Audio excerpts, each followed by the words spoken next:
पाप जितना ही लोगों में फैलेगा उतना ही उसका प्रभाव कम होगा, और पुण्य जितने लोगों में फैलेगा उतना ही पुण्य का भी प्रभाव कम हो जाएगा।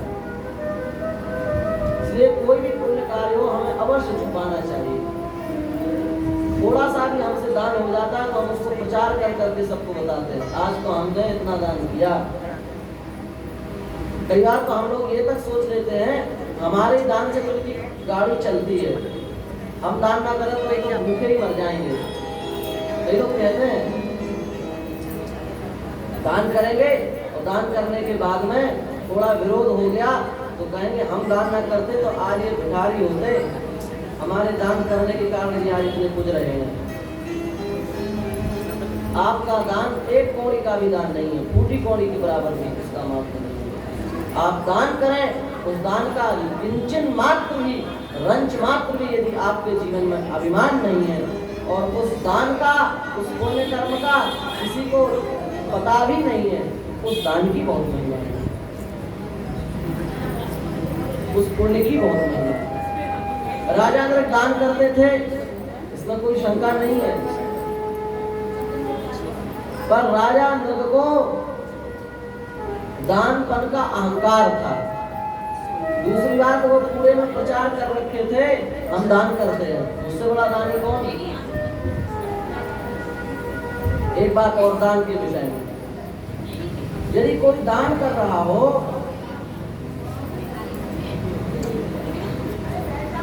और उसको अपन मना कर दें आप दान मत दो, तो ऐसे जो दान करने वाले व्यक्ति को दान करने का जो निषेध करता है उस व्यक्ति को नरक की प्राप्ति होती है। इसलिए यदि स्वयं दान करने की सामर्थ्य नहीं है तो मत करो, और यदि कोई कभी किसी विशेष पुण्य कार्य में दान कर रहा हो मना मत करो। हम लोग कई बार कर देते हैं, अरे तुम मत दो, ये लोग तो खाएंगे पिएंगे लूटपटान, तुम मत दो, कहीं और देंगे, कहीं और तो देते नहीं है, जहाँ देना है वहां भी दान नहीं हो पाता। इसलिए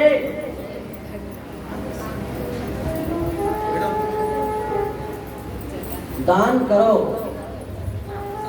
पर उसका प्रचार मत करो। दूसरी बात, यदि कोई दान कर रहा हो उसको दान करने का निषेध मत करो। और एक बात और दान के विषय में बता दें, अभिगम्योत्तमम दानम, ध्यान से सुन लो क्योंकि आप लोग दान करते रहते हैं, ऐसा हमें लगता है। आप लोग सुन लोगे तो आपका दान प्रभावशाली रहेगा। अभिगम्योत्तमम दानम, स्वयं जाकर के जो दान दिया जाए वो सबसे अच्छा दान है। आहू यही वतु मध्यमाम, बुला करके जो दान दिया जाए, अथवा कोई आपके पास पहुंच गया तो दान दिया जाए, वो दान मध्यम दान है। अधमम याचमानाय, किसी के मांगने पर यदि दान दिया जाए अधम दान है, तीसरे नंबर का दान है। और आप हमारे यहाँ इतने दिन मजदूरी कर देना, हम आपको इतने रुपया दे देंगे, इस भाव से जो दिया जाता है वो तो निष्फल, उसका कोई फल नहीं, तो वो भाव हो गया। तो आप सेठ जी वाला काम कर लिया, लेन देन व्यापार। तो सबसे अच्छा दान है स्वयं जाकर के दे, ये सबसे अच्छी बात है। और बुला करके अथवा किसी के मांगने पर दे तो ये मध्यम बात है, और मांगने पर दे तो अधम है, और मोल भाव करके दिया जाए तो निष्फल है। तो इस प्रकार से जो दान की पद्धति है उस पद्धति के अनुसार हमें दान करना चाहिए। राजा लोग दान करते थे पर अभिमान था, विचार था। आप विचार कर सकते हो, अभिमान के कारण गिरगिट बन गए। अब तो बुद्धि खुलनी चाहिए कि नहीं, कि हम अभिमान के कारण गिरगिट बन गए, अब तो अभिमान मत करें। भगवान से क्या कह रहे हैं इंद्र, कह रहे हैं यावत्यो सिकतारु में यावत्यो विदितारका यावत्यो वर्षधाराश्च तावती ददतां स्मदा। भगवान ने कहा आप कौन? बोले हम राजा नृग। बोले राजा नृग? कौन राजा नृग? अरे आप हमारा नाम नहीं जानते, हम महादानी नृग हैं। अपने अभी भी कह रहा है हम वहां दान इंद्र गए। भगवान ने कहा अच्छा कितना दान किया आपने? बोले आप हमारे दान के बारे में अनुमान नहीं लगा सकते, फिर भी हम आपको समझा रहे हैं, समझ जाओ तो अच्छी बात। भगवान को समझा रहे हैं। देख क्या समझा रहे हैं? भगवान से कह रहे हैं यावत्यो सुखता भूमे, जितने पृथ्वी पर कण है, जितने पृथ्वी पर कण होते हैं ना, उतनी गायों का हमने दान किया। उतनी नहीं, यावत्यो दिवितार का, जितने आकाश में तारे हैं, यावत्यो वर्षधाराश्च, जितनी वर्षा की बूंदे हैं। महाराज कोई धरती के कणों को गिन सकता है, आकाश के तारों को गिन सकता है, पानी की बूंदों को भी कोई गिन सकता है, पर मैंने जो दान किया उसको कोई नहीं गिन सकता। ये गिरगिट बनने के बाद कह रहे हैं। भगवान ने भी हाथ जोड़ लिए। आपके जैसा दानी कोई नहीं देखा। अपने दान के प्रभाव के कारण गिरगिट बन गए, तब भी आपका अभिमान नहीं छूट रहा है। आप अभी भी कह रहे हो। आप विचार करो, गिरगिट बनने के बाद कितना अभिमान है, गिरगिट बनने के पहले कितना रहा होगा। इसलिए तो गिरगिट बन गए। भगवान ने कहा चलो अब तुम जो बने बने, अब हमारा दर्शन हो गया। हमारे दर्शन का फल है, कैसा भी कोई क्यों ना हो, अपने स्वरूप की प्राप्ति कर लेता है, फिर उसको संसार में दोबारा आना नहीं पड़ता। ये मेरे दर्शनों का फल है। इसलिए अब भले ही तुम्हारे भीतर अभिमान हो, पर तुम मुक्त हो गए। मम दर्शन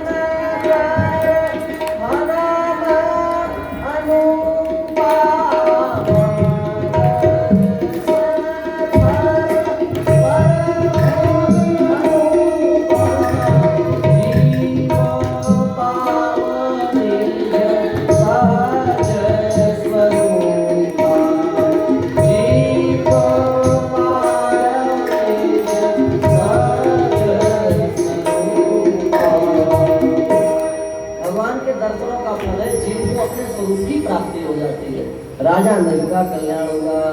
बोलो श्री द्वारिकाधीश भगवान की जय हो।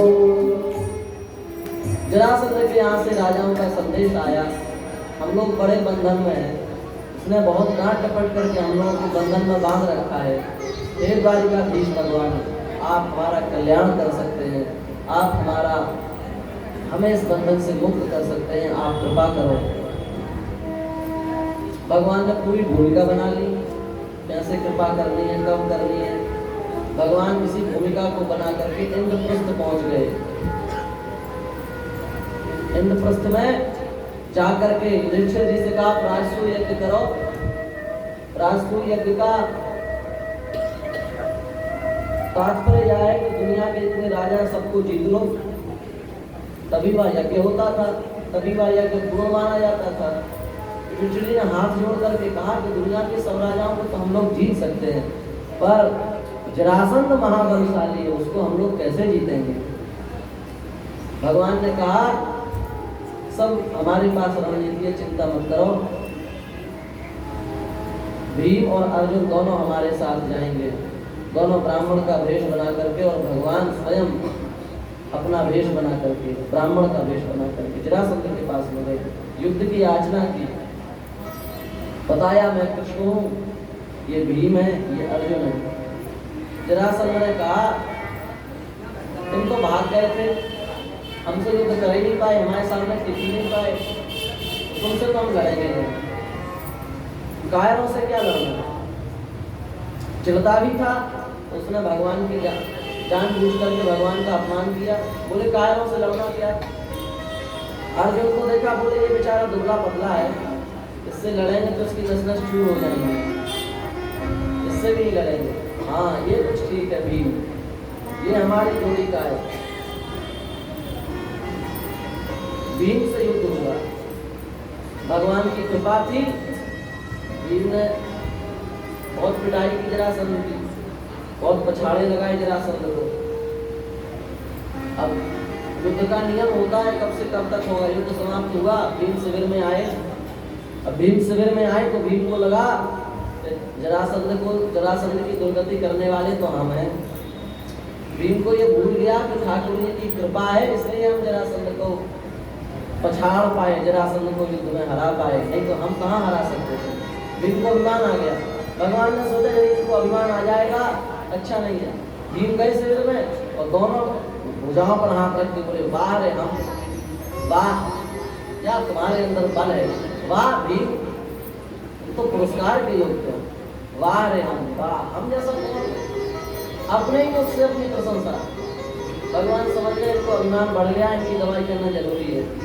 दूसरे समय का युद्ध हुआ, जरासंध ने इतने पटका लगाए इनको, भीम की हड्डियां हिल गई।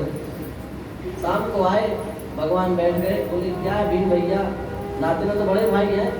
भगवान ने कहा क्या है भीम भैया, अरे कन्हैया क्या बताएं, एक एक नस दर्द हो रही है, हमें तो आश्चर्य हो रहा है, सुबह हमसे एक बार भी नहीं जीता और शाम को हम एक बार नहीं जीते, ये कैसे हो गया। भगवान ने कहा जब जीव स्वयं कर्ता बन जाता है तब मैं अपना वरद हस्त उठा लेता हूँ, और जब जीव मेरी शरण में हो जाता है तब फिर उसकी प्रत्येक क्रिया का विधान करने वाला मैं स्वयं हो जाता हूँ। तुम स्वयं कर्ता बन गए इसलिए आपको पीड़ा हुई, अब तुम मेरी शरण में आकर के देखो, उसका प्रभाव कल तुम्हें दिखाऊंगा। भगवान ने भीम के शरीर पर हाथ फेर दिया और तलवार पुरुष गई सब पीड़ा, शरीर वज्र के समान हो गया, समस्त पीड़ा दूर हो गई। भीम ने युद्ध किया और भीम ने पछाड़ा और दोनों पैरों को उखाड़ करके दोनों दिशाओं में अलग अलग व्यतिक्रम की पद्धति से फेंक दिया। इस प्रकार से जरासंध का वध हुआ, राजसूय यज्ञ हुआ है, और राजसूय जदुनाथ चरण धुरी झूठ उठाई। सबको सेवाएं सौंपी गई, राजसूय यज्ञ हुआ, बड़ा भारी यज्ञ, एक व्यक्ति से तो होने वाला नहीं है, सबको जो जिस कार्य में अग्रणी था उसको वही कार्य सौंपा गया। दुर्योधन बहुत चिढ़ता था युधिष्ठिर जी से, युधिष्ठिर जी के धन से, युधिष्ठिर जी की संपत्ति से दुर्योधन को बहुत चिढ़ थी। भगवान ने सोचा कि यदि यह दान करेगा तो ईर्ष्या के कारण बहुत दान करेगा, और धन संपत्ति इतनी है पांडवों के पास तो समाप्त होने वाली नहीं है, तो जितना ही चिढ़ेगा उतना ही आनंद आएगा, इसलिए दान की सेवा दुर्योधन को सौंप दी। बोले भैया दुर्योधन तो खूब दान करो, तो दुर्योधन ईर्ष्या के कारण दोनों हाथों से लो लो, और पीछे देखता घटे ही ना, उसको और ईर्ष्या हो, यही भगवान चाहते थे। भीम भैया भोजन के प्रसिद्ध, इनसे कहा गया आप परोसो, जो खाता है ना अच्छे से वही खिलाना जानता है दूसरों को, तो एक रोटी खाएगा तो दूसरों को भी एक एक रोटी देगा। कई बार पंडित जी लोग यजमानों के यहाँ जब फंस जाते हैं, भूखे ही रहना पड़ता है कई दिन, क्योंकि बेचारे यजमान दिन भर कुछ ना कुछ खाने में उनको, तो एक रोटी दो रोटी को पाते हैं, वो भी पतली पतली बिल्कुल, तो वही वो अपने हिसाब से दो तो दूसरों को चार डबल, और चार में क्या होने वाला है।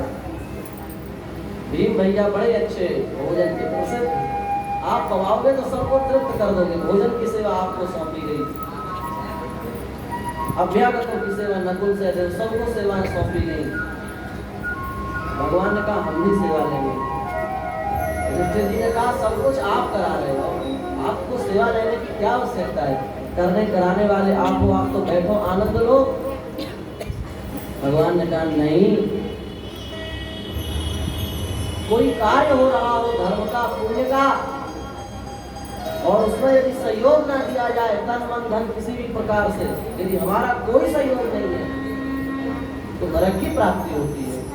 भगवान ने कहा इतना बड़ा तुम कार्य कर रहे हो और हम कुछ ना करें अच्छा नहीं है तो काम चोरी है। सेवा के विषय में कहा गया है कि भैया केवल सेवा से भगवान की प्राप्ति हो सकती है, केवल सेवा से। रुचि ले सुचि सेवा करे, सेवक कहिए सोई, तन मन धन अर्पण करे, रहे अपन कोई। रुचि ले सुचि सेवा करे, सेवा किसे कहते हैं? बोले हमारे स्वामी क्या चाहते हैं उनकी इच्छा के अनुसार जो कुछ किया जाए उसी का नाम है सेवा। और यदि भीतर आ गया हमारे कि मैं बड़ी अच्छी सेवा करता हूँ, सेवा का धर्म बिगड़ गया। इसलिए भरत जी महाराज ने कहा है सिर बल जाऊं उचित असमोरा, सबके सेवक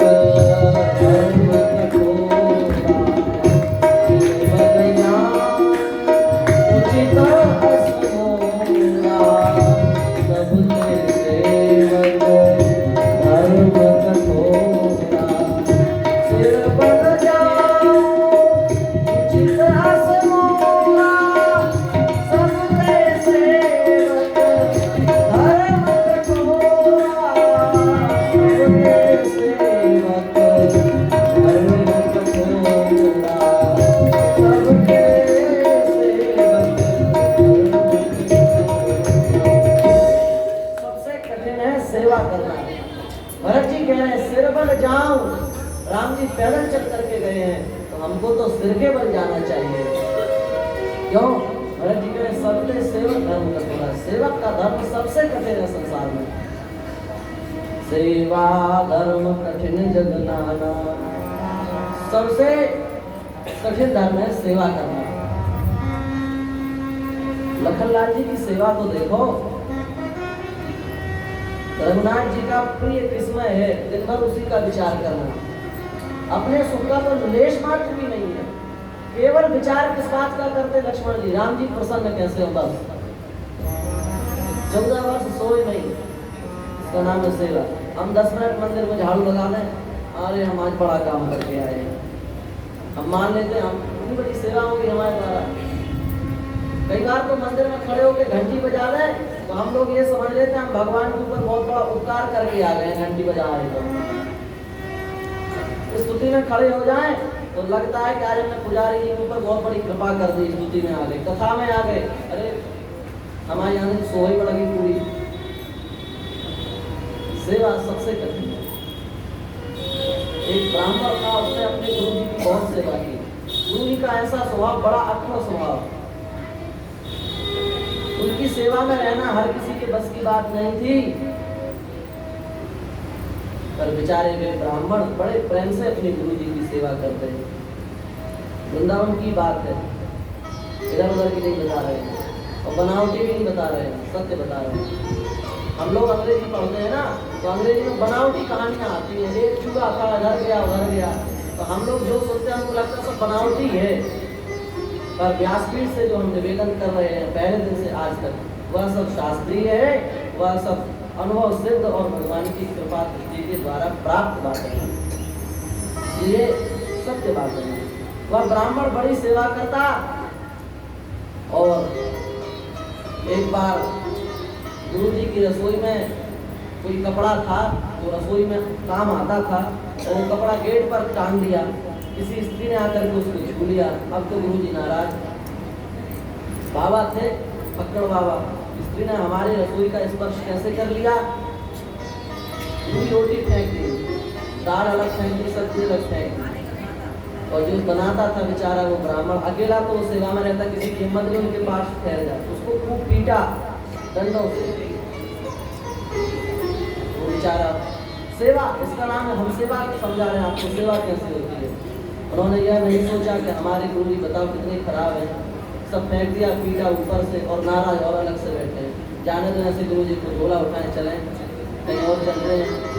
ऐसा विचार नहीं किया, पूरी रसोई दोबारा साफ की, दोबारा साफ करके पूरा प्रसाद दोबारा बनाया, और दोबारा बना करके ठाकुर जी को भोग लगाया और गुरु जी के चरणों में बैठ गए। आज हमारे कारण आपको कष्ट हुआ, आप क्षमा करो, प्रसाद पालो। गुरु जी बड़े नीचे, आज प्रसाद पाने बैठे, बोले आज इसको कुछ भी नहीं बचाएंगे, सब पा गए अकेले। दोबारा रसोई बनाई, जो बनाया सब अकेले ही पा गए, कुछ एक आधा टुकड़ा भी नहीं बचा उनको पाने के लिए। आश्रम में दोबारा रसोई बनेगी, बन गई एक बार, बन गई, लग गया वो। बेचारे दिन भर भूखे रहे और रात गई, गुरु जी के पैर दबाने लगे, रोने लगे, उनके नेत्रों से जो आंसू गिर रहे थे वो गुरु जी के पैर पर पड़ गए, उठ के बैठ गए, अरे रोता है। उन्होंने हाथ जोड़ करके कहा, हे गुरुदेव, हम इसलिए नहीं रो रहे हैं कि आज आपने हमको मारा है, पीटा है, हम इसलिए रो रहे हैं कि आज हमारे कारण आपको पीड़ा हुई, आज हमारे कारण आपको भूखा रहना पड़ा, आज हमारे कारण आपको कष्ट का अनुभव हुआ, आज हमारे कारण आपने हमको मारा, आपके हाथ में चोट आई होगी, इसलिए हम दुखी हो गए। अब तो गुरु जी प्रसन्न हो गए, हृदय से लगा लिया। परीक्षा इसी को तो कहते हैं। आज तुम परीक्षा में उत्तीर्ण हो गए, क्या चाहते हो? बोले बस इसी जीवन में ठाकुर जी के दर्शन हो जाए। गुरु जी ने कहा तथास्तु, ऐसा ही होगा। और इस घटना के कुछ दिनों के बाद ही ब्राह्मण को जोर से बुखार आया। गुरु जी पास में आए, उन्होंने कहा हे गुरु जी आप अपना चरणामृत हमको दो। चरणामृत लिया और चरणामृत लेकर के गुरु जी की गोदी में सिर रख दिया और बोला हे गुरुदेव भगवान, अब आप हमें आज्ञा दो। श्री ठाकुर जी हमारे सामने खड़े हैं, वे हमें विमान में बैठने के लिए बुला रहे हैं। अब हम उनके चरणों में जा रहे हैं। इतना कहकर के अपने प्राणों का परित्याग कर दिया। इसका नाम है सेवा। देखो उन्होंने सेवा की, उनको कोई दूसरा भजन नहीं करना पड़ा, केवल अपने गुरुदेव की सेवा करते करते उनको अपने इसी जीवन में भगवान की प्राप्ति हो गई। हमने कल भी आपसे कहा था श्री सांदीपनी जी के बारे में, केवल अपने गुरु जी की सेवा की, जीवन भर गुरु जी की बात मानी, उसका प्रभाव यह हुआ कि उनको भगवान श्री कृष्ण, कृष्णम वंदे जगतगुरु जिनको कहा जाता है, वे जगतगुरु भगवान श्री कृष्ण भी उनसे पढ़ने के लिए गए। इसलिए सेवा सबसे कठिन धर्म है, और ये सेवा जिससे बन जाए उसके जीवन का कल्याण हो जाता है। भगवान ने कहा कि सेवा हम अवश्य लेंगे, क्योंकि जो सेवा नहीं लेता उसको तो कामचोर कहा गया, और कामचोर की बड़ी निंदा है शास्त्रों में, इसलिए हम अवश्य काम लेंगे। चलो महाराज आपकी विशेष इच्छा है, क्या लेंगे आप, क्या करना चाहते हैं? भगवान ने कहा इस सम्मेलन में जितने भी संत आएंगे, जितने भी ब्राह्मण आएंगे, उन ब्राह्मणों की चरणों का प्रक्षालन का काम मेरा है, और उन ब्राह्मणों की जूठन जो पत्तलें होंगी उन पत्तलों को उठाने का काम मेरा है। यह भगवान की संत भक्ति, ब्राह्मण भक्ति। वासुदेव यदुनाथ 56 करोड़ यदुवंशियों के राजा हैं भगवान श्री कृष्ण, और 56 करोड़ तो लौकिक दृष्टि से है, वस्तुतः असली दृष्टि से देखा जाए तो चराचर जगत के स्वामी हैं भगवान श्री कृष्ण, और वे भगवान श्री कृष्ण चरण धोई ब्राह्मणों के चरणों को धुल रहे हैं। चरण धोई जूठ उठाई, और जूठा उठा रहे हैं। ब्राह्मण जब भगवान की भक्ति को देखते उनके नेत्रों से अश्रुपात होने लगता।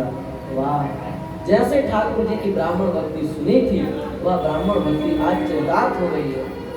भगवान ने कहा संतानिकों से, यदि मेरी भुजा भी आपका अपमान कर दे तो मैं अपनी भुजा को काट दूंगा। वह बात आज भगवान के चरित्र से सबको दिख रही है, समझ में आ रही है। यज्ञ पूरा हुआ, और यज्ञ में अग्र पूजा की जब बारी आई तो समस्त लोगों की सम्मति से भगवान श्री कृष्ण का सबसे पहले पूजन किया गया। जिनकी ब्राह्मणों के प्रति, संतों के प्रति इतनी अगाध श्रद्धा हो, अगाध भक्ति हो, उसी का ही आगे पूजन होना चाहिए, उसी को सम्मान मिलना चाहिए, वही सम्मान का पात्र है।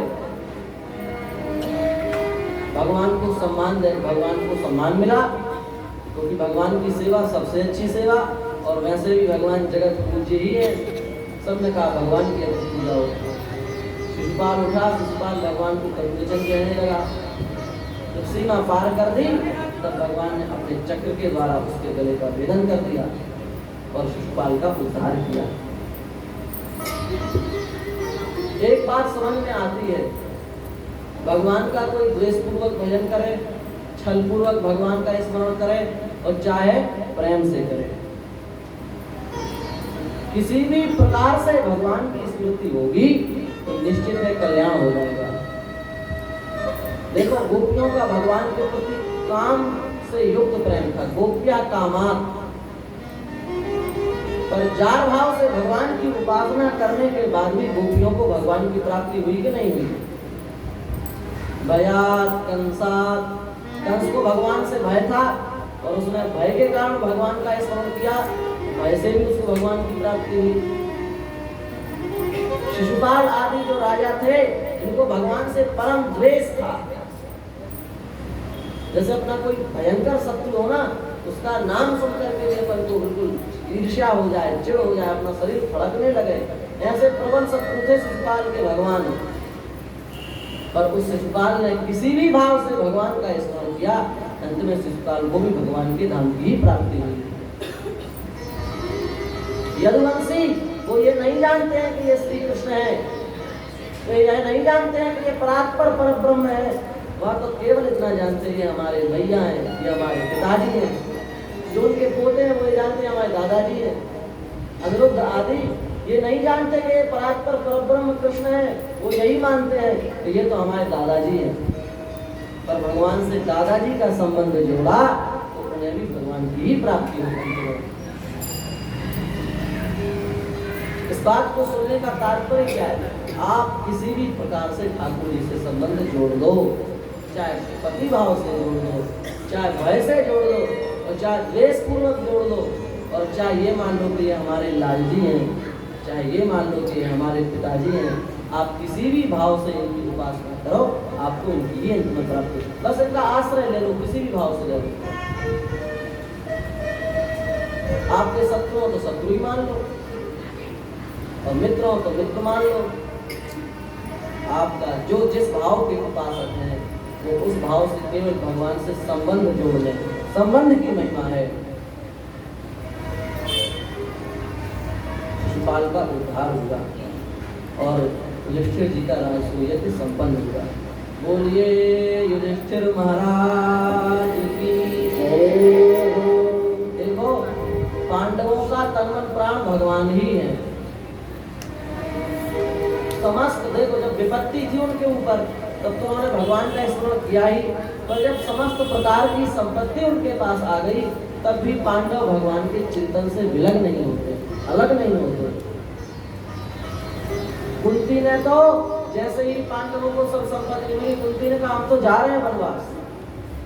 पांडवों ने कहा माता जीवन भर आपने कष्ट उठाया, अंतिम समय आपको सुख मिला, तो आप उस सुख को लेना क्यों नहीं चाहते?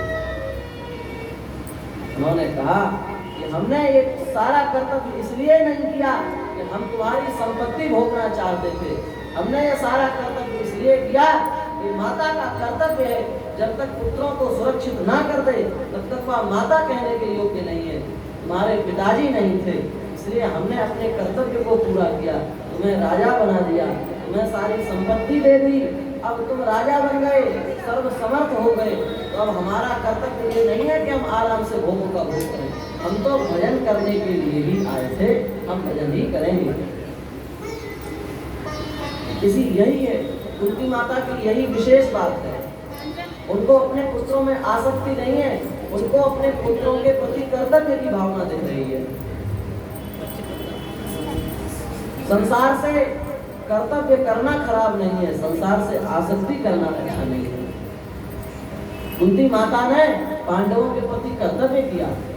पांडव छोटे थे और छोटे से लेकर के उनको चक्रवर्ती सम्राट बना दिया, पर जीवन में उनके प्रति आसक्ति नहीं थी। यह कुंती माता का उदात्त चरित्र। भगवान वहां से लौट करके आए हैं, दंतवक्त्र का वध किया है, विदुरथ का वध किया है। भगवान ही मानने लगे अपने आप को। पौंड्रक को अभिमान हम ही भगवान है। वो द्वारिका वाला तो नकली है, असली हम है।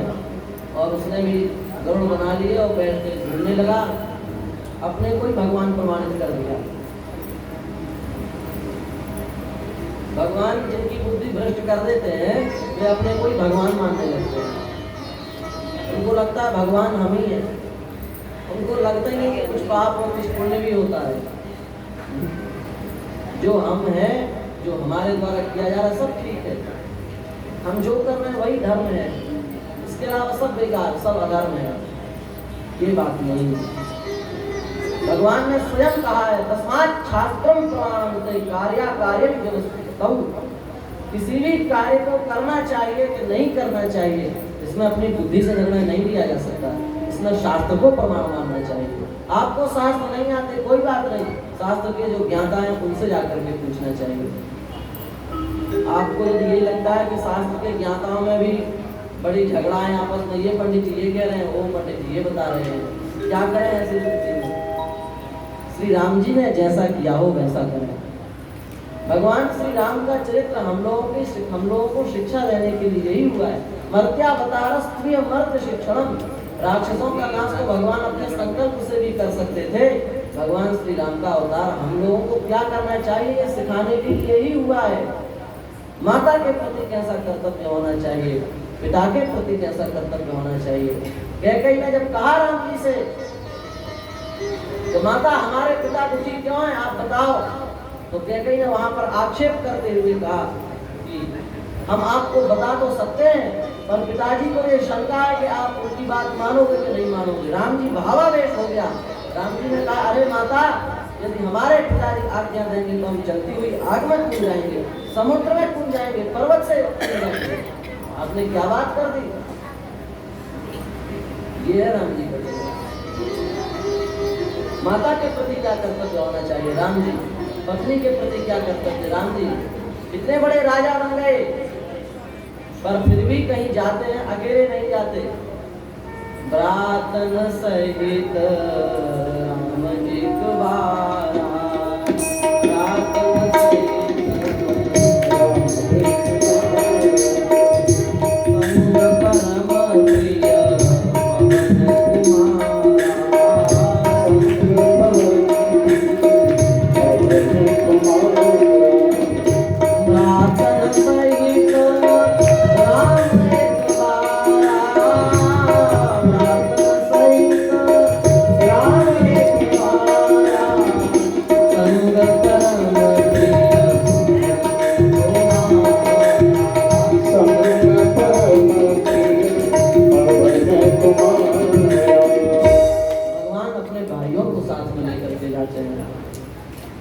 चक्रवर्ती सम्राट है, पर जब बगीचे में जाते हैं तो सेवकों को आदेश नहीं देते, ए कुर्सी लाओ, ए सोफा लाओ, बेड लाओ, हम चक्रवर्ती सम्राट राम जी आ गए हैं। नहीं, भरत जी ने अपना पीला दुपट्टा बिछा दिया, उसी दुपट्टा पर राम जी लेट गए। यह राम जी का चरित्र। सेवकों के प्रति क्या कर्तव्य? राम जी ने ये नहीं सोचा कि जब विपत्ति थी तो हनुमान जी साथ में थे। राम जी के ऊपर जब विपत्ति आई, हनुमान जी साथ में थे। अब राम जी कुछ धनीमान हो गए तो अब छोड़ो, ऐसा नहीं। संग परम प्रिय पवन कुमारा, हनुमान जी भगवान के साथ में है। तो किसी भी बात में यदि कभी समस्या आए तो भगवान श्री राम के चरित्र को उठा लेना चाहिए, हमें निश्चित समाधान मिल जाएगा। पौंड्रक ने अपने को ही भगवान मान लिया, उसने यह स्वीकार कर लिया कि मैं ही भगवान हूं। शास्त्र के विरुद्ध भगवान भी कहे तो भगवान की भी बात नहीं मानी गई। और तो छोड़ो, आप लोगों की कहां से मान लें? बुद्ध भगवान आए कि धरती पर? भगवान का ही रूप में बुद्ध को भगवान माना गया। भागवत जी में भी वो भगवान है और भक्तमाल की दृष्टि में भी भगवान का स्वरूप भी बुद्ध भगवान को माना गया है। पर हमने बुद्ध को भगवान को माना और बुद्ध की बात मानी नहीं मानी। बुद्ध ने कहा मूर्ति पूजा छोड़ो, ये छोड़ो, वो, हमने माना नहीं माना। क्यों? उनकी बात शास्त्र के द्वारा सम्मत नहीं थी, इसलिए। भगवान भी यदि शास्त्र के विरुद्ध बात करें हमें नहीं माननी। हमारा एक आचरण शास्त्र से सम्मत होना चाहिए, तभी हमें कल्याण की प्राप्ति होगी। और मनमाने लिखा है, मतयो यत्र गच्छन्ति तत्र गच्छन्ति वानराः। मतांतर तो बंदरों के होते हैं। बंदर ने कहा इधर स्पीड से स्पीड में चलो तो चल दिए, इधर से उधर भूल गए। हम लोगों के थोड़ी नहीं। शास्त्राण यत्र गच्छन्ति तत्र गच्छन्ति मानवाः। शास्त्र जो कहे उस कथन के आधार पर जो चले उसी को मानव कहा गया है। मतांतर से चलने वाले को मानव कहने का भी अधिकार नहीं है। इसलिए कोई भी काम मन से मत करो, शास्त्रों की आज्ञा के अनुसार करो। और शास्त्र का ज्ञान ना हो तो अपने बड़े जैसे आदेश में वैसा करना चाहिए। मान लो आपके किसी बड़े ने आपको गलत सलाह दी, पर आपने बड़े होने के नाते उनकी बात मान ली, तो आपको वही पुण्य मिलेगा जो आपको शास्त्रीय विधि से करने पर मिलता। उसका दोष उस बड़े के माथे पर लगेगा, आपने गलत क्यों करवाया। पर आप अपने मन से निर्णय ले लोगे और करोगे कोई काम और मान लो वह गलत हुआ, उसका पाप आपको ही भोगना पड़ेगा। इसलिए आपको कहीं कोई शंका हो, अपने से बड़ों से पूछ लो, बड़ी फायदा है। पुण्य अपन को मिलेगा पूरा, और मान लो हमने गलत बता दिया तो पाप उनके माथे पर चढ़ जाएगा। इससे ज्यादा फायदा की बात क्या है। इसलिए यदि कहीं संदेह हो तो अपने से जो पूज्य हो, अपने से जो बड़े हो, उनसे सलाह लेकर के कार्य करना चाहिए।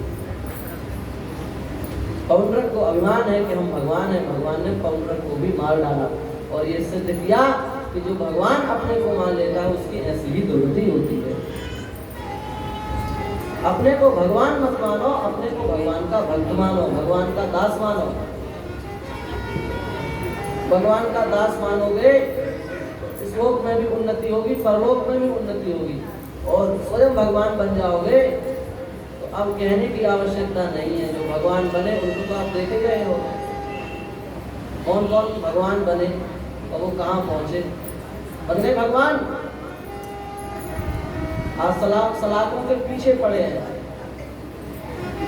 जिधर अधिकार चलाता है उनको बात माननी पड़ती है। भगवान बनो, भगवान बनने का यही फायदा है। और भक्त बनो, आराम से प्रेम से बैठे हैं, भगवान की कथा सुना रहे हैं। आप लोग दूर दूर से आकर के भगवान की कथा सुन रहे हैं।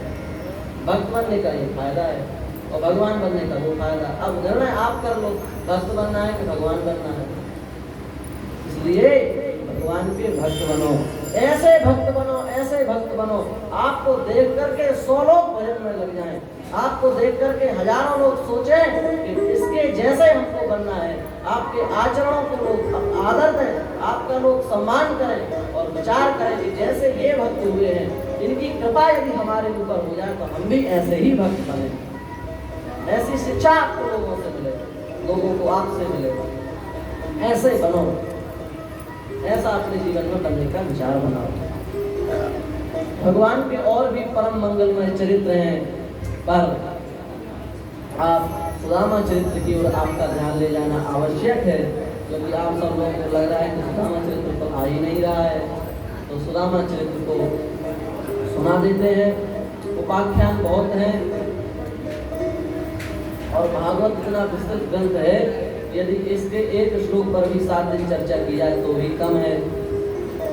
इसलिए भगवत कृपा से जिन चरित्रों की चर्चा हमने की वे तो किए ही हैं, और जिन चरित्रों की चर्चा हमने नहीं की, भगवान से हम सब प्रार्थना करते हैं कि भगवत कृपा से वे चरित्र भी हमारे भीतर प्रकाशित हो जाए।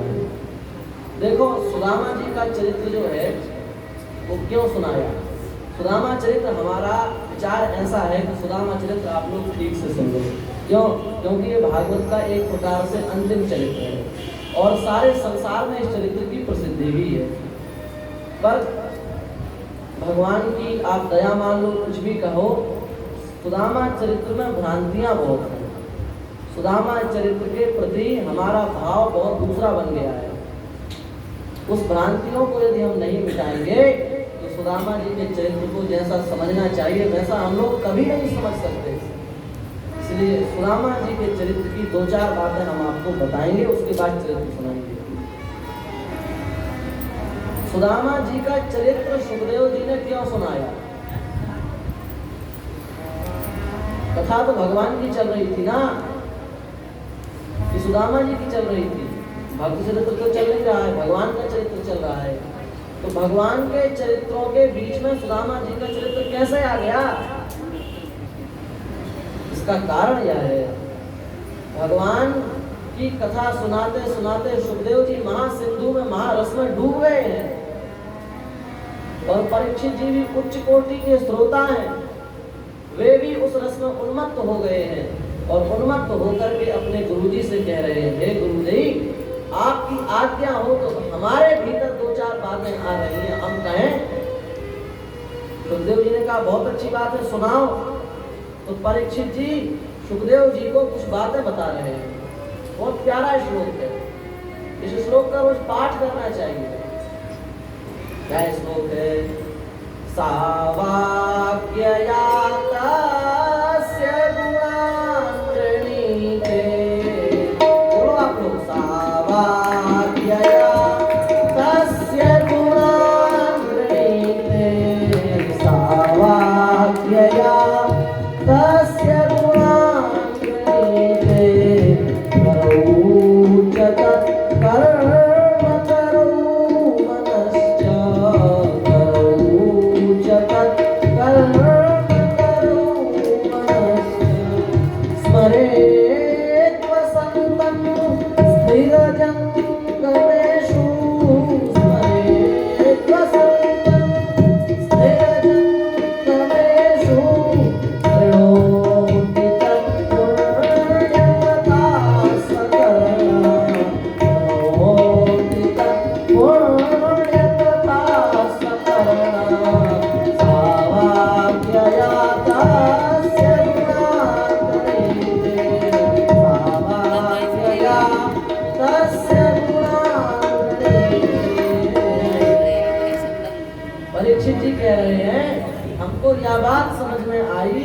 तो वही वाणी वाणी कहने के योग्य है जो वाणी भगवान के मंगलमय नामों का उच्चारण करे।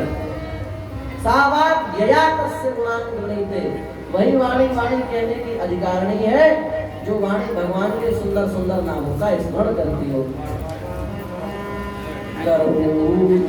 कर्म करो मनुष्य, जो हाथ भगवान की सेवा करते हो वे हाथ ही हाथ कहलाने के योग्य हैं।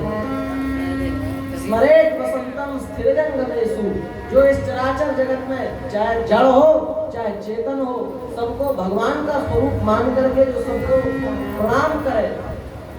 और श्रृणोति तत्पुण्य कथा सकर्ण, जो भगवान के मंगलमय चरित्रों को सुने वे कान ही कान कहना के अधिकारी हैं।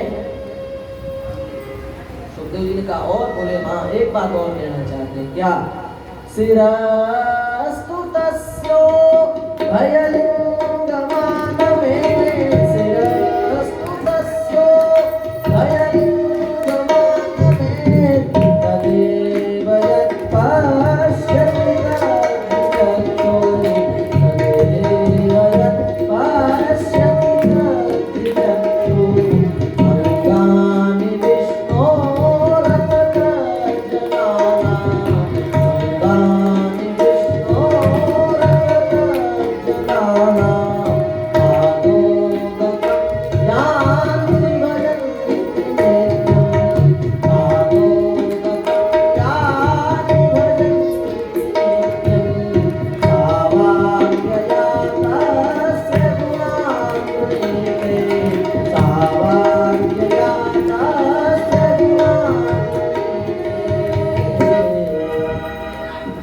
शिरस्तु तस्यो भयलिंगमानमे, वही सिर कहलाने के योग्य है जो भगवान के सामने भी झुकता हो और भगवान के जो अंश हैं भगवान के भक्त उनके सामने भी झुकता हो, वही सिर कहलाने के योग्य है।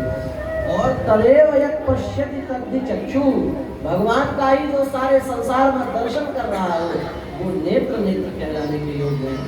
और अब अंतिम में सबसे विशेष बात क्या है? सबसे विशेष बात बोले भगवान और भगवान के जो भक्त हैं उन भगवान और भगवान के भक्तों का जो चरणामृत लेता हो वही मुख मुख कहलाने के योग्य है। किस किस का? भगवान का चरणोदन और भगवान के जो प्राण प्यारे भक्त हैं उन भक्तों का जो चरणामृत लेता हो वही मुख मुख कहलाने के योग्य है।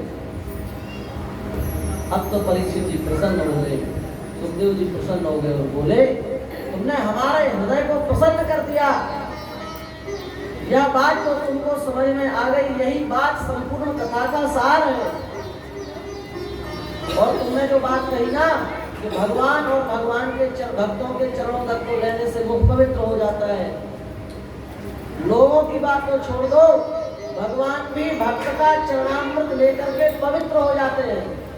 सुखदेव जी कह रहे परीक्षित से लोगों की बात को छोड़ दो, भगवान भी अपने भक्त का चरणों तक लेकर के पवित्र हो जाते हैं। परीक्षित जी ने कहा कोई प्रमाण? बोले हाँ प्रमाण है। भगवान के भक्तों के चरणों तक की क्या महिमा है, इसी विषय को समझाने के लिए श्री सुदामा जी का चरित्र सुनाया गया। आप ध्यान से समझोगे तो बात समझ में आएगी। बात थोड़ी सी गहराई की है, इसलिए सुदामा जी का चरित्र क्यों सुनाया? भगवान के भक्तों के चरणों तक की क्या महिमा है, इस बात को प्रकाशित करने के लिए सुदामा जी का चरित्र सुनाया। और सुदामा जी का चरित्र सुखदेव जी नहीं कह रहे हैं। क्यों? भागवत जी ने लिखा है सुखदेव जी तो कहने से पहले ही समाधि में चले गए हैं। सुदामा जी का चरित्र सुनाने से पहले ही समाधि में गए हैं। अब तो उनके भीतर बैठ करके ठाकुर जी ही बोल रहे हैं। बहुत प्यारा चरित्र है श्री सुदामा जी महाराज का। सुदामा जी के चरित्र के बारे में एक दो बातें बता दें। पहली बात तो सुदामा जी के चरित्र के बारे में ये कहा जाता है कि सुदामा जी दरिद्र थे। सुना होगा आप लोगों ने, दरिद्र कहा जाता है। कान खोल करके सुन लो, सुदामा जी दरिद्र नहीं थे। क्यों? दरिद्र कहते किसे? उस दिन भी हमने कहा था दरिद्रो यस्त संतुष्टा, जो असंतोषी हो वही दरिद्र है। और सुदामा जी जैसा संतोषी व्यक्ति कोई है नहीं, फिर वो दरिद्र कैसे हो सकते हैं? अरबों खरबों की संपत्ति एकत्रित करके भी यदि चित्त में संतोष नहीं है तो वह दुनिया का सबसे बड़ा दरिद्र है। और फूटी कौड़ी भी यदि व्यक्ति के पास में नहीं है पर उसके चित्त में यदि संतोष है, वो दुनिया का सबसे बड़ा अमीर व्यक्ति है, धनवान व्यक्ति है। सुदामा जी के चित्त में परम संतोष है, इसलिए उनको दरिद्र कहना उनका अपमान है। सुदामा जी को दरिद्र नहीं कहना चाहिए। दूसरी बात, कहा जाता है कि सुदामा जी भिक्षा मांगते थे। टीवियों में सीरियल भी दिखाया जाता है सुदामा जी का, उसमें आपने देखा होगा गेट गेट सुदामा जी खड़े रहते हैं, लोग उनको तिरस्कार कर देते हैं, भगा देते हैं, भिक्षा नहीं देते हैं। ये सब बातें गलत हैं, दिमाग से निकाल दो। सुदामा जी आज तक भिक्षा मांगने नहीं गए, भागवत जी कहते हैं हम नहीं।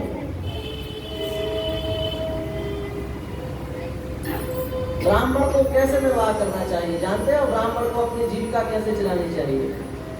4 वृत्तियां बताई गई हैं। इन 4 प्रकार में से किसी भी एक प्रकार से ब्राह्मण को अपना गुजर बसर करनी चाहिए। कौन सी 4 वृत्तियां? शील वृत्ति। शील वृत्ति माने ये वृत्ति आज के समय में अत्यंत कठिन है, पर सुनने में क्या परेशानी है, ज्ञान तो होगा। शील वृत्ति क्या है? खेत कट गया, फसल खेत के जो मालिक हो उनके पास पूरी बोरों में भर करके पहुंच गई। अब उस खेत में जो अन्न के दाने बच गए उनको लाना और उनको ला करके अपनी जीविका चलाना, इसका नाम है शील वृत्ति। ये सबसे अच्छी वृत्ति मानी गई है। पर खेत में रोज तो गेहूं कटते नहीं है, खेत में रोज तो फसल कटती नहीं है। तब जब फसल नहीं कटेगी उस समय क्या करें? तो उस समय के लिए दूसरी वृत्ति बनाई गई, पुंछ वृत्ति। बाजारों में व्यापार होता है ना, सब्जी जो उसको के अनाज मंडी में सब्जियों उसका अन्न का व्यापार होता है, दाल चावल गेहूं इत्यादि। श्री राम जय राम श्री राम जय राम जय राम श्री राम जय राम जय राम।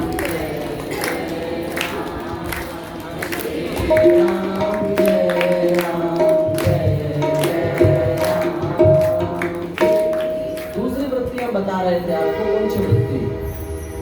बाजार में जब अनाज बिक जाए और शाम हो जाए, सब दुकानें बंद हो जाए, तो जो अन्न के दाने गिर गए हो उनको ले आए और उनको ला करके धुल ले, सुखा ले और फिर उससे अपनी जीविका चलावे, इसको कहा गया पुंछ वृत्ति। यदि इन दोनों वृत्तियों से भी काम नहीं चलता हो तो तीसरी वृत्ति बताई गई है पूजा पाठ हवन इत्यादि के द्वारा अपनी जीविका का निर्वाह करें, तीसरी वृत्ति बताई गई। और कथा इत्यादि करके भगवान की कथा को सुना करके भगवत संकल्प से जो प्राप्त हो जाए उसको स्वीकार कर ले, उसको भी सीधे सीधे स्वीकार ना करे, उसमें से भी गाय के लिए कुछ दे, कुछ ब्राह्मणों को दे और उसमें जो बच जाए उसको अपने पास रखे। ये चौथी वृत्ति कही गई है। भिक्षा के लिए तो ब्राह्मणों के ज्ञान ही नहीं है। लिखा गया है कि मर जाना अच्छा है पर ब्राह्मण को भिक्षा मांगना अच्छा नहीं है। नश्व वृत्त्या कदाचन, भिक्षा वृत्ति का आश्रय लेने से अच्छा है मर जाना। सुदामा जी का तो इतना ऊंचा चरित्र है, वो क्या कभी भिक्षा का आश्रय ले सकते हैं? नहीं ले सकते। फिर आप कहेंगे सुदामा जी का कैसे निर्वाह होता था? भागवत जी में लिखा यदृच्छयोपपन्नेन वर्तमानो गृहाश्रमी। सुदामा जी यदृच्छा वृत्ति से रहते थे। यदृच्छा वृत्ति माने जंगल में जाते, कंदमूल फल ले आते और कंदमूल फल ला करके अपनी जीविका चलाते। इस वृत्ति से सुदामा जी रहते थे, ना कि किसी के यहाँ मांगने जाते थे। कभी कभी कोई आ गया घर पर, अरे ब्राह्मणी आज लो, आज ये त्योहार है, आप फल ले लो, आप थोड़ा सा अन्न ले लो, उसको वे स्वीकार कर लेते थे, उसको मना नहीं करते थे। भगवान की इच्छा से जो आ गया उसको स्वीकार कर लेते और ठाकुर जी को अन्न का भोग लगा के पा लेते थे। अब बताओ, इस बात में कहीं पर भी भिक्षा की बात आई? नहीं आई। इसलिए सुदामा जी भिक्षा नहीं मांगते थे। इस बात को भी आप अपने हृदय से निकाल दो। और एक और बात, ज्यादा व्याख्या नहीं कर रहे हैं, संक्षिप्त में बता रहे हैं, केवल मूल बात।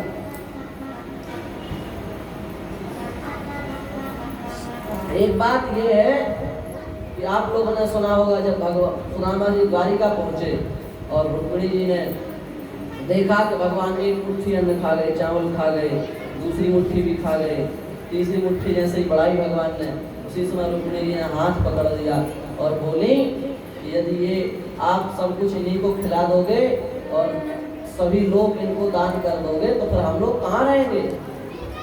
ये बात देखी होगी आपने, कहा जा हम लोग कहाँ रहेंगे, वैकुंठ भी आपने दे दिया, सब लोग आपने दे दिए, फिर हम लोग कहाँ रहेंगे। अब आप बताओ, अखिल कोटि ब्रह्मांड नायक परात्पर परब्रह्म परमेश्वर भगवान श्री कृष्ण में इतनी शक्ति, इतनी सामर्थ्य है कि वे सुदामा जी के लिए एक नए ब्रह्मांड की रचना कर सकते हैं। एक लोक की बात तो जाने दो आप,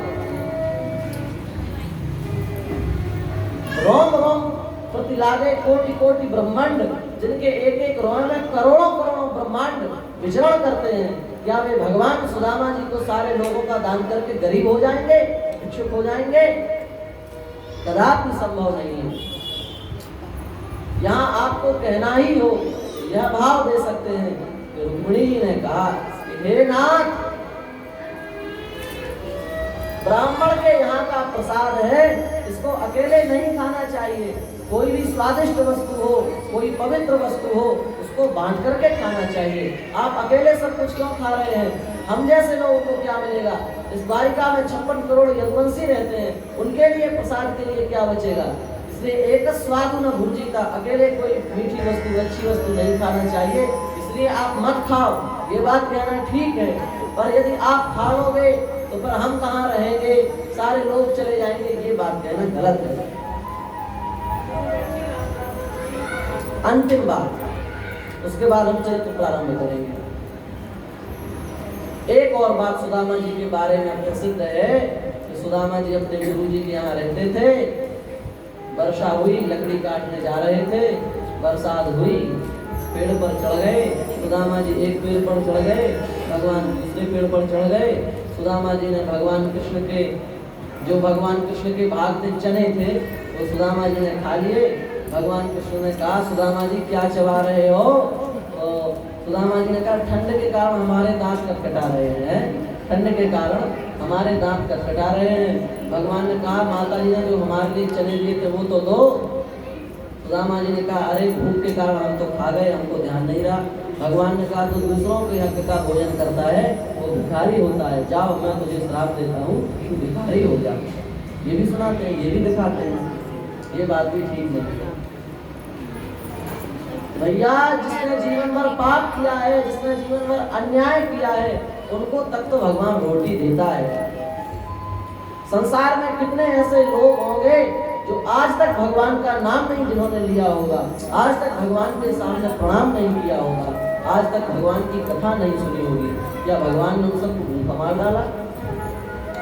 सबकी रोटी चल रही है। अजगर करे न चाकरी, पंछी करे न काम, दास मनु का यों कहे सबके दाता राम। कोई कुछ भी ना करे, आज तक जीवन में जिसने भगवान का नाम ना लिया हो, उसको भी भगवान रोटी देते हैं। तो अपने परम मित्र सुदामा को कंगाल होने का श्राप कैसे दे सकते हैं? आप विचार करो, बुद्धि तो लगाओ। आपने तो देख लिया सो मान लिया, भगवान ने श्राप नहीं दिया। इस बात को भी आप अपने दिमाग से निकाल दो।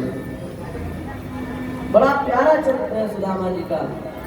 सुदामा जी बिल्कुल यदृच्छयोपपन्नेन वर्तमानो गृहस्थमी, यदृच्छावृत्ति से श्री सुदामा जी निर्वाह करते हैं, कभी किसी से कुछ मांगने नहीं जाते। अब देखो एक बात और, सुदामा जी के लिए सुखदेव जी ने कुछ नहीं कहा, उनके लिए अच्छे विशेषण दिए। और सुदामा जी की पत्नी को लिखा है दरिद्रा सिद्ध मानसा। सुदामा जी को दरिद्र नहीं कहा, पर सुदामा जी की पत्नी को सुखदेव जी ने दरिद्र कह दिया। आप कहेंगे जब पतिदेव दरिद्र नहीं थे तो पत्नी दरिद्र कैसे हो गई?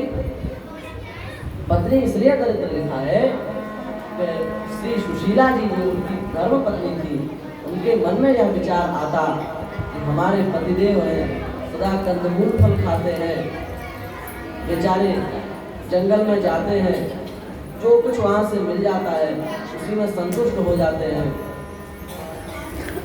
भगवान ऐसी कृपा करें कि हमारे घर में भी संपत्ति हो जाए, हम ठाकुर जी को अच्छे से भोग लगा सकें, हम अपने पतिदेव को अच्छे से भोजन करा सकें। इस भाव से सुशीला जी के मन में भाव रहता था कि हमको किसी वस्तु की प्राप्ति हो जाए।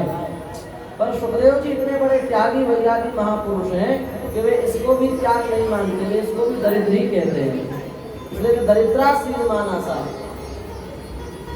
भगवान श्री कृष्ण ने कहा, विचार किया कि सुदामा जी तो हमारे पास कभी आने वाले है नहीं, बड़े निष्किंचन भक्त हैं। ऐसे निष्किंचन भक्तों के घर में भगवान स्वयं पहुंच जाते हैं, ब्राह्मण का भेष बना करके पहुंच गए।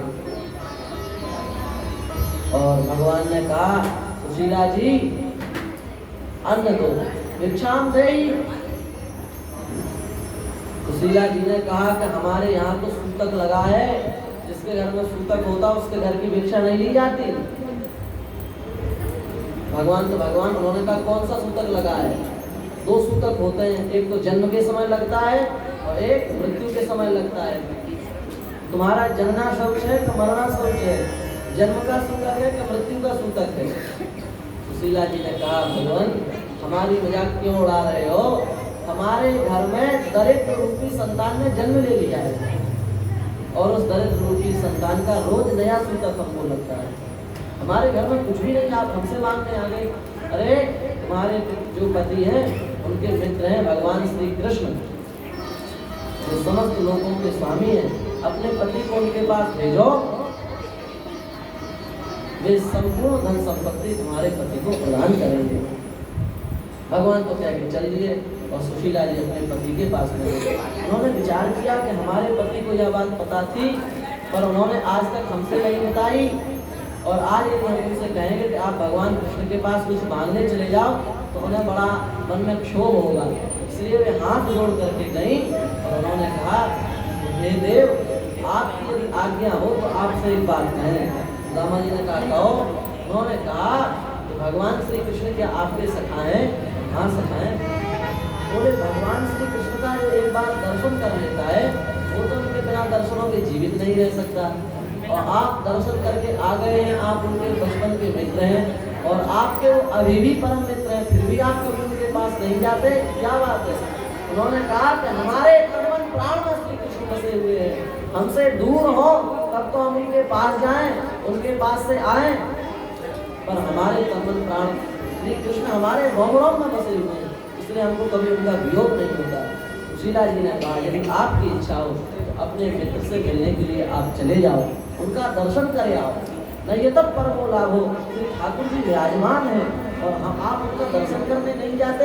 लोगों को तो भगवान के दर्शन प्राप्त नहीं होते और आपको प्राप्त है तो आप उपेक्षा क्यों करते? चले जाओ। बोले कि राजानम भिषजम गुरु, राजा के पास, वैद्य के पास और गुरु के पास खाली हाथ नहीं जाना चाहिए। सुदामा जी कह रहे हैं, किसी राजा के पास जाओ खाली हाथ मत जाओ, वैद्य के पास जाओ तो भी खाली हाथ मत जाओ, और गुरु के पास जाओ तो भी खाली हाथ नहीं जाना चाहिए।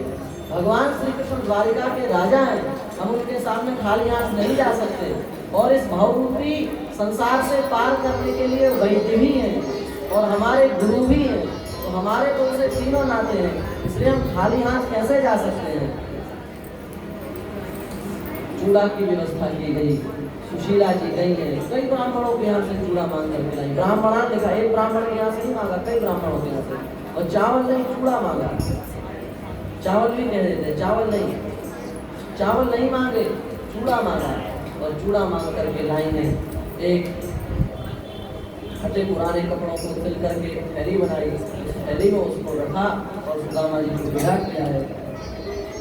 सुदामा जी पहुँचे, द्वारिका पहुँच रहे हैं और रास्ते में नदी पड़ी है, भगवान ने नाविक बन करके पार किया, सुदामा जी द्वार पर पहुँच गए। लोग दिखाते हैं कि सुदामा जी को द्वारपालों में डांट दिया, अरे तुम कैसे उनके मित्र हो सकते हो, तुम तो भिखारी में राजा, ऐसी बात नहीं है भैया। भगवान जो है उनके यहाँ ब्राह्मणों का सदा सर्वदा से सम्मान होता आया है, इसलिए उनके जो जितने भी सेवक हैं वे भी ब्राह्मणों के परम भक्त हैं।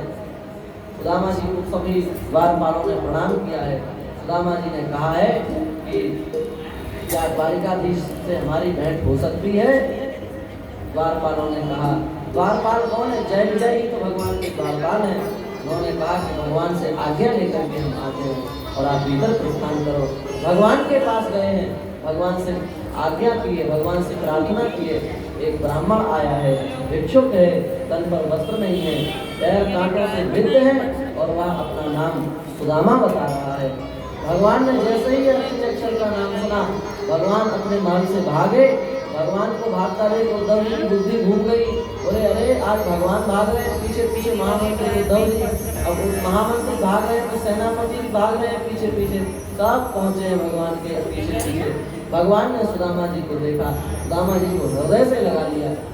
सुदामा जी को यह लग रहा है कि हमारा शरीर हड्डी हड्डी हमारे शरीर में ठाकुर जी को चुभ रही होगी, और ठाकुर जी को यह लग रहा है कि हमारा शरीर भारी है, सुदामा जी का शरीर हल्का है, कहीं इनको हमसे पीड़ा ना हो रही हो। इस प्रकार एक दूसरे के सुख दुख का विचार कर रहे हैं दोनों मित्र, और भगवान उनको महल में लाए हैं। भगवान ने उनको आसन पर बैठाया है। नैनन के जल सौ पल रोए, भगवान ने अपने प्रेमास्त्रों से उनके चरणों का प्रक्षालन किया है।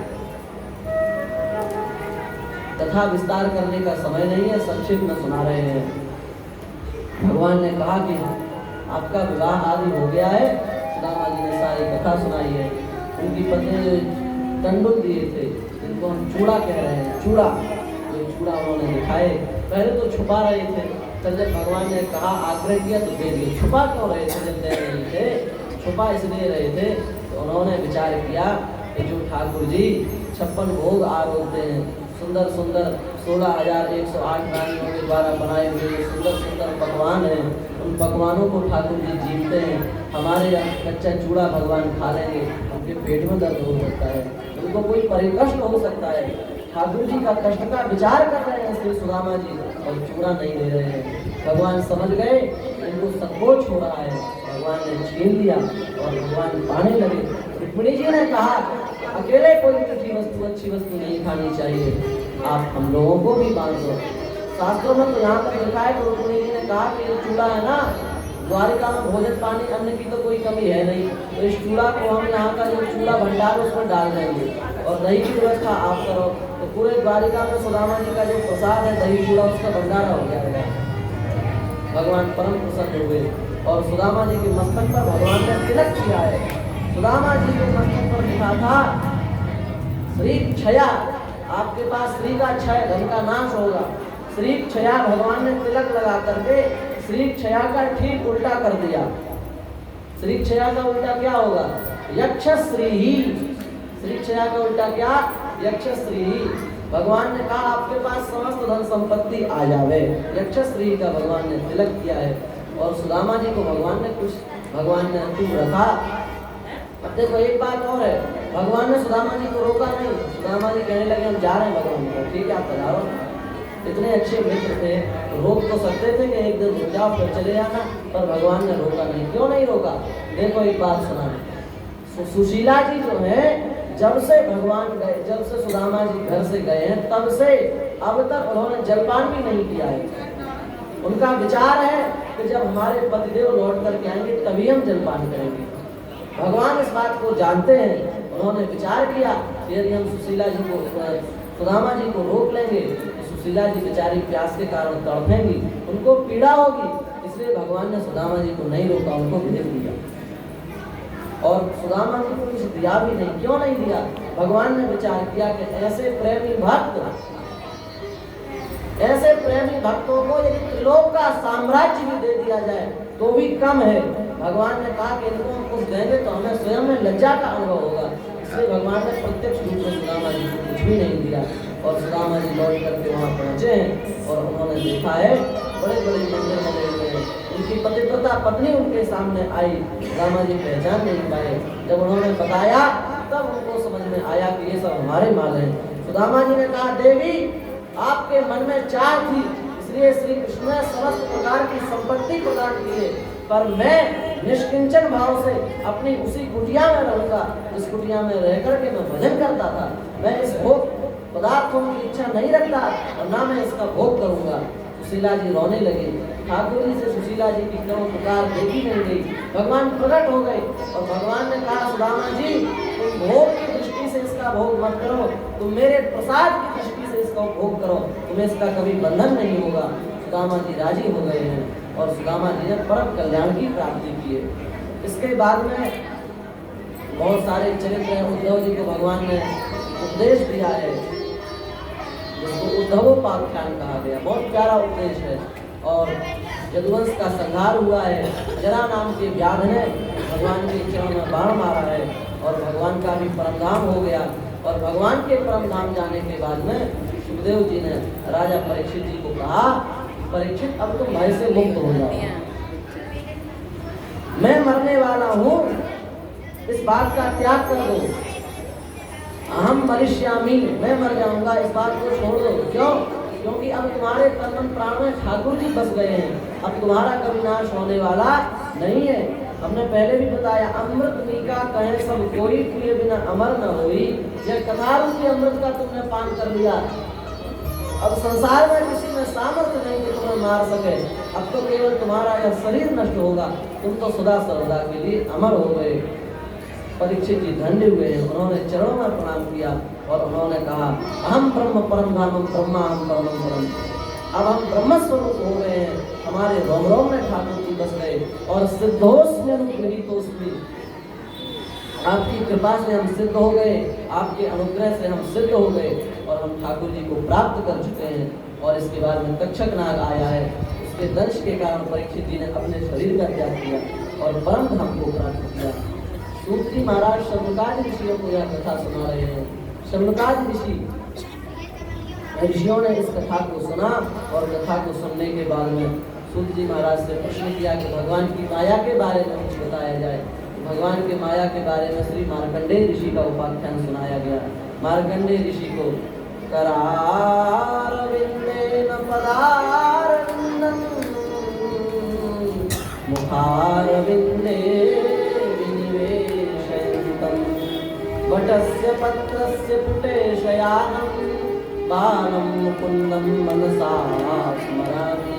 भगवान वट वृक्ष पर एक डाल का आश्रय लेकर के एक पत्ते पर लेटे हुए हैं और अपने हाथ रूपी कमल से पैर रूपी कमल को अपने हाथ रूपी कमल पर रख करके मुख रूपी कमल से अपने पैर रूपी कमल का जो अंगुष्ठ है उस अंगुष्ठ को भगवान चूस रहे हैं, उसका पान कर रहे हैं।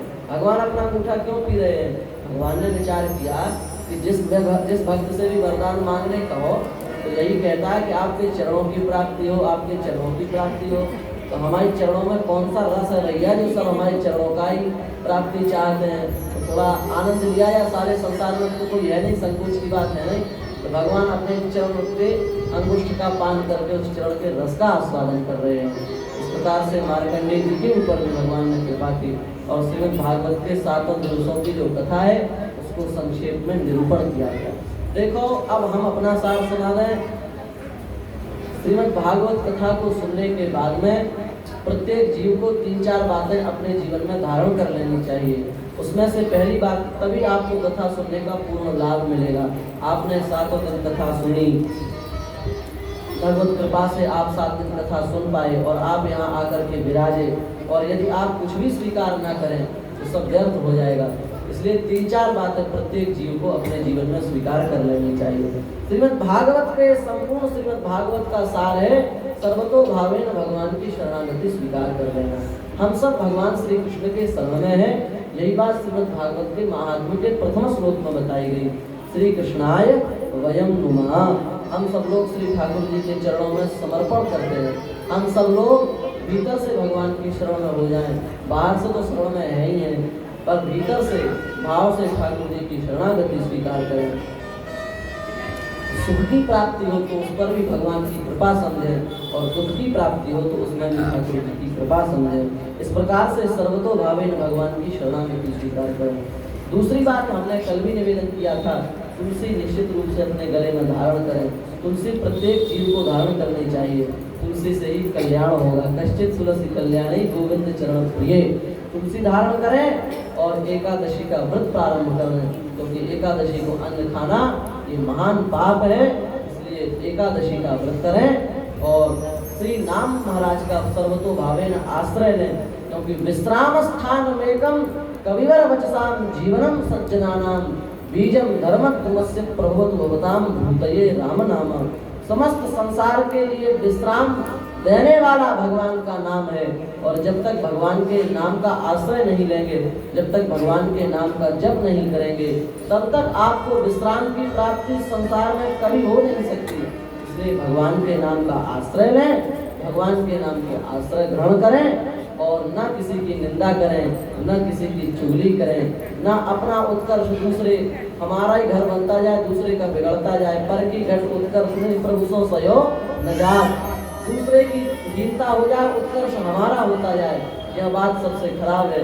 इस बात को हृदय से निकाल दो और ठाकुर जी से सब लोग प्रार्थना करो, यह जीवन तन मन प्राण हम आपको समर्पित करते हैं। अब आप इस जीवन को जैसे चलाना चाहें, जिस प्रकार से चलाना चाहें, अच्छा बना करके आप चलाना चाहें तो आप अच्छा बना दो, खराब बना करके आप चलाना चाहें तो आप हमको खराब बना दो। हम आपका आश्रय ग्रहण करते हैं, सर्वतो भावेन आपकी शरण ग्रहण करते हैं। आपसे कुछ नहीं चाहते, आपसे निष्कामता का भाव रखते हैं। आप अपनी ओर से कृपा करके हमें जो प्रदान करेंगे उसमें हम संतोष का अनुभव करेंगे। इस प्रकार से हम सब भगवान से प्रार्थना करें और श्रीमद् भागवत के अंतिम के जो 2 श्लोक हैं उनका उच्चारण करें। भवे भवे यथा भक्ति, भवे भवे यथा भक्ति, पादयोस्तव जायते, तव जायते। भवे भवे यथा भक्ति, भवे भवे यथा भक्ति, पादयोस्तव जायते, पादयोस्तव जायते। तथा कुरुष्व देवेश, कुरुष्व देवेश, नाथस्त्वं नो यथा प्रभो, नाथस्त्वं नो यथा प्रभो।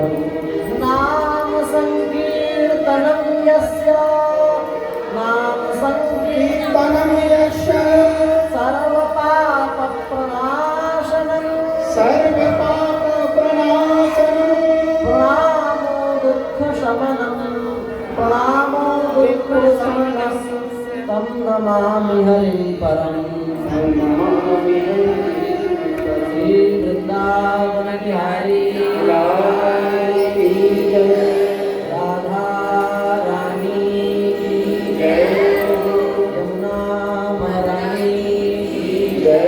2 मिनट संकीर्तन कर लें, उसके बाद फिर कथा का चला। श्री राम जय राम जय जय राम, श्री राम जय राम जय राम, श्री राम जय राम जय जय राम, श्री राम जय राम जय जय राम, श्री राम जय राम जय जय राम, श्री राम जय राम जय जय राम,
भगवान के नाम का संकीर्तन किया जाए और उसमें तालियां बजाई जाए।